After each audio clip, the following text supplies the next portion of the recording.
So hello everybody, my name is Antwim, and today we're going to be trying out Pillars of Eternity 2 Deadfire. I would like to point out that the developers, or the publisher, one of them, did give me a code for the game. They did want me to disclose that at the start.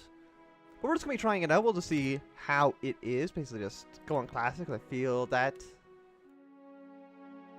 we're new to real-time pause combat. I mean, I've played Paradox games before, and that's kind of similar. So we're just going to basically get started right away. I will say I had not played the first game, so hopefully that's not too big of an issue. There's a version number in the top corner, and that kind of annoys me, and I don't know if that's going to be there the entire time. And also tell me if the audio is okay, because once again, I can't really tell. I can look at these bars, but it don't really tell me too much information. But it is like a top-down dungeon crawler-esque game, I'm pretty sure. A world where mortals live, die, and are reborn through the turning of the wheel. The cycle of reincarnation watched over by the gods, and made possible through pillars of a mystical substance known as Audra. 5 years ago, you traveled from your home to the Deerwood. A nation that had waged war against the incarnated god of light, Aethys, resulting in his destruction. The country suffered from a plague of hollowborn, infants born without souls, that many believed was punishment for killing a god. In an ancient, secluded ruin, you witnessed a secret ritual that inadvertently transformed you into a watcher. One who can see and speak with souls. The ritual also gave you horrible visions, waking nightmares of a past life that threatened your sanity. To put them to rest, you pursued the man who had led the ritual, a seemingly immortal agent of the gods, known as Theos Ix Arcanon. With divine assistance, you confronted and defeated Theos, ending your visions and resolving the Hollowborn crisis. In so doing, you also learned the great secret that Theos had protected. That the ancient empire of Anguith had transformed themselves into gods. Your visions finally put to rest, you retired to the castle of Cadnua, built atop a massive statue of peace and prosperity.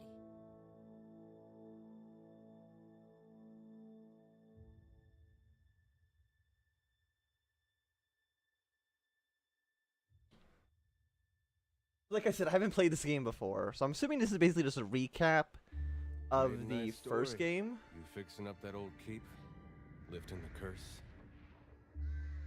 Must have told it 100 times. But something got to gnawing at me. Thinking the spirits there weren't really at rest. That maybe the gods weren't finished with us. Yeah, no, that seems pretty bad. They just turn purple.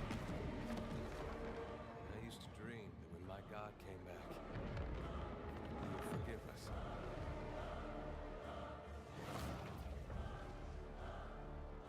Last the trouble with dreams. Sooner or later, we all have to wake up. Their god's like a freaking titan. It's pretty cool. It would probably help if I actually knew the backstory of the game now, and I don't know if that's even showing up on this. It has to be. Like, I kind of just need to get to the actual, because I need to go to the option menu. To a sleepless world, the in-between of life and death. Follow your memories. No, I need to go here, because I think the game's in, yeah, no, windowed mode. I want it on full screen. If you would be so kind. Assuming now that the You have been here before. God damn it. Okay, one sec. No, but I don't want to go to the. I don't want to do this. Just launch the game.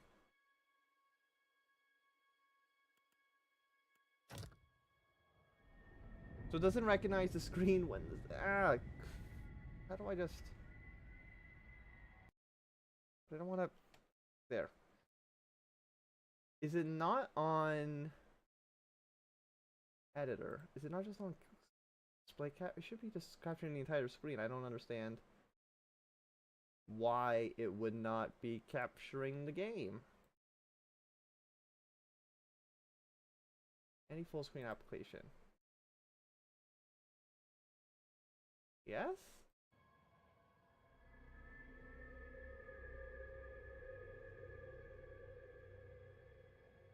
Oh, there we go. Okay. Nope. That. Once again, professional. But now it should. There we go. You are a watcher now, and a watcher you will stay. Just kind of ignore that whole part if you're watching this.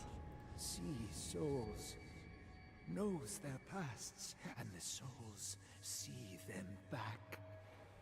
So we're like a ghost boy, and I don't. I mean, from the opening cutscene, a fortress both broken and cursed. it did seem like we were just some random bloke, just like some random guy. But I have to imagine we're like the character from the first game.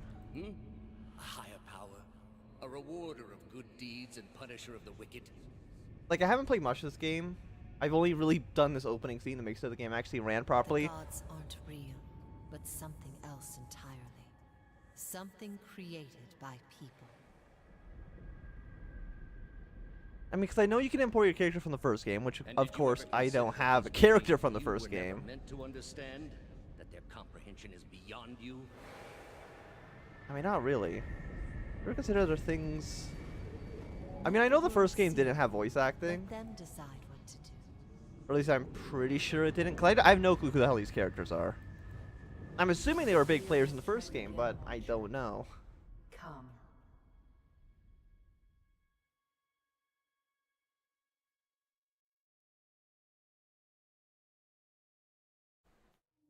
And now we get like some maybe like some actual gameplay. I mean, we're still a ghost, but that's fine. Shares this strange floating platform with you.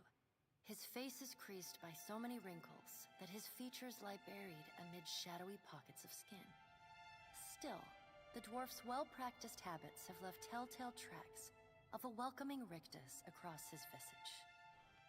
You can see his smile coming before it blooms, reshaping the dwarf's face from a hanging sack of flesh into something resembling an oddly carved, merry gourd, replete with unhealthy bumps and discolored splotches. He's very pretty. Don't sass him, game. He's a pretty man.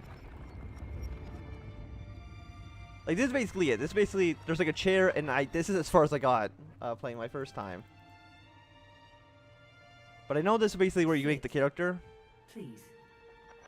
And we'll see kind of how it goes. I mean, I don't know what's good. Thank you for joining us, Watcher of Cadnua. The gaunt woman seated at the table is clad in time-worn black armor that seems too massive for her to move in. A pale, slender neck rises from the gorget, topped by a hollow face. The milky skin stretched across it is delicate and translucent, like parchment that has been scraped clean too many times. She is preoccupied with the arrangement of cards on the table between you. With each movement, her armor squeaks and groans as though bearing an incredible weight. She places a final card, gives a nod of satisfaction, and raises her eyes to meet you. So she's like a fortune teller, like a Your seer. brush with the divine has drained you of your powers, fractured your memories. Look upon these cards. They represent the courses of your life. You alone know best how they flowed. Arrange them to fit what you remember. Yeah, because here's where you import your first game. Benevolent souls, fair and balanced. You return to the Hollowborn Celestial Wheel. So I'm assuming these are also like events from the first game. Dark Times? Ghost on the souls of the Hollowborn to oblivion. I mean, that sounds pretty bad. Survival of the fittest. Use soul divine the drywood. Pledged to Gallowayne. Yeah, no. Strengthening me and punishing enemies sounds pretty good. Does everything appear to be in order? Maybe? Welcome to the Beyond. I am Bareth. One half, anyway. She points a finger in the direction of the dwarf who led you here.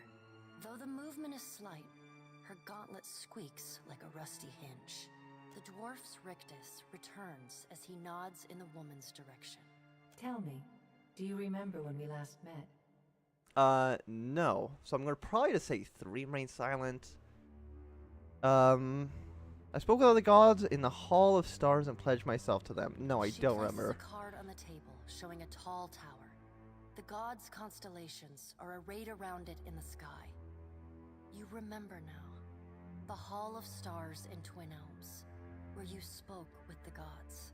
You came to that tower seeking our aid. You chose to pledge your services to other gods. Did I? I mean, I guess so. I'm assuming the symbol means that these were based on choices I made. That I made, quote unquote, in the first game. Still, a pledge unmade stands fairer in this court than a pledge broken. She places a card in the middle of the arrangement. A bell tower with no bell. Her fingertips slowly drag away from the card, faintly creaking as they retreat across the table. I do like my character little profile picture down here. You had need of the gods once before. Now it seems we have need of you. Like, can the gods not deal with this themselves? The being that occupied Odnua's statue beneath your castle was the dead god, Aothus. Of this we are certain. What we do not know is what his intentions are. So is this lady a god? Though Aothus stole a large fragment of your soul, you were strong enough to survive the onslaught and enter the in-between. You and he are still connected. He has chosen a body made of living Audra, perfused with the power of thousands of souls, including yours. It should be little difficulty for an experienced watcher to find him. I don't think I'm dead. She basically said I'm not dead. I'm not going anywhere near that thing again. Exactly, yeah, why don't you do it yourself? Physical form in Aora is fraught with peril. Most mortal minds and bodies are incapable of containing divine power. It can lead to problems, as Aothus learned not long ago. Her armored hand gingerly places a card sideways on the table. It features a man with a burst of light instead of a head. I mean, that sounds pretty awesome. I'd like to find him as much as you would. He destroyed my castle and killed who knows how many people around it. Well, doesn't matter how much he threatened me on not doing this. Well, he blew up my shit. I feel like I should get some revenge. I know. It is my business to know. 322 in Cadnua and your surrounding lands. Their souls remain in Aothus still. You have the power to save them. Serve me and I will return you to your body. Or don't, and return to the wheel. I don't know what the wheel is, so I guess we're just going to say yes to this lady. Before you return to Aora as my herald, you must remember who you were, the last whisper of life and death. For a moment, the sockets of her eyes darken, leaving the pits of a death's head gazing out at you. When you can picture your own face, the Beyond will lead you back to your own kind, to the world of mortals. Okay, so is this like character customization then? Okay, so the place of men in society varies culture to culture, and all societies are exceptions to the rule. Many can be found in a wide variety of stations and professions. Women's role in Aurora is largely dependent on where she is from. In all societies, there are exceptions. This doesn't help me much at all. But I guess male? Oh, I can pick a race as well. Oh, I could be... Look at this dude. The largest of the Kith races most commonly found in or near oceans, not truly aquatic. +2 might. +2 might. Less dexterity, but they have +1 construction? Did that... No, it's constitution. Dexterity. Well, I want to be... Oh, I can be a flaming goat, dude. The godlike are children of the Kith, civilized races. who have been blessed with physical aspects associated to the gods, though some do not consider it a blessing. He's a goat man with fire. How is dexterity? He's a smart man. Humans just look at that. You're just boring. We're not going to be you. Or we could be a weird cat elf. No, I think we got to be a god, right? Like I don't. Fear and wonder. I'll be feared. Yeah. Next.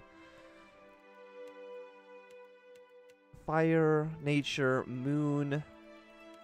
So they all have the same stats. We just have different abilities. So death.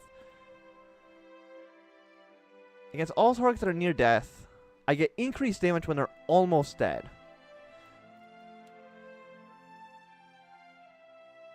Okay, so this is improved armor rating, I'm guessing, against...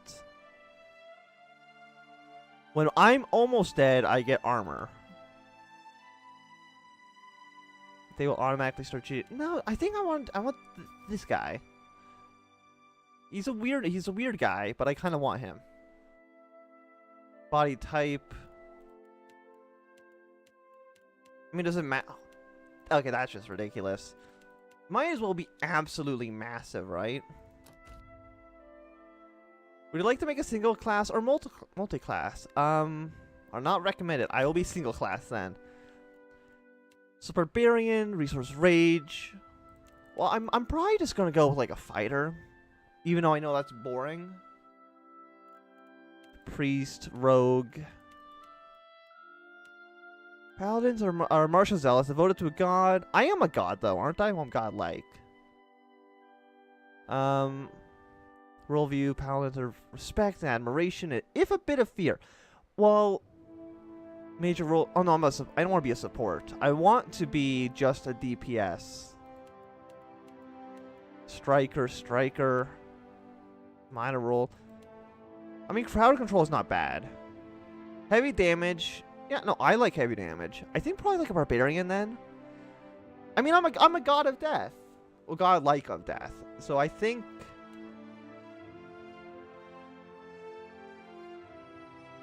So I think a barbarian makes sense. Yeah, no. Can I go back? So yeah, I'm gonna go barbarian, berserker. Gain hit and crit. Corpse Eater?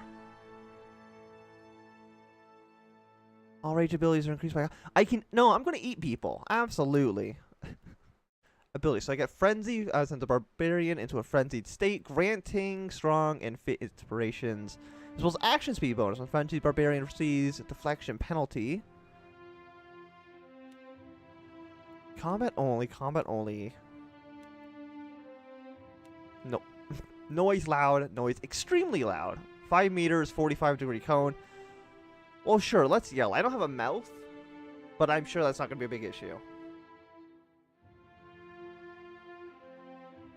Highly recommended for a barbarian. Okay, so...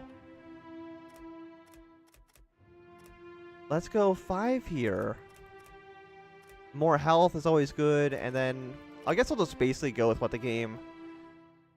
recommends, mostly because I'm not, like I said, I haven't even played the game before. So where am I from? The white that wins. Southern expanse polar ice. So +1 perception, +1 might. Well, I'm already kind of going like a very might heavy kind of character, I think. I have 16 might, so you know what? Let's go with 17.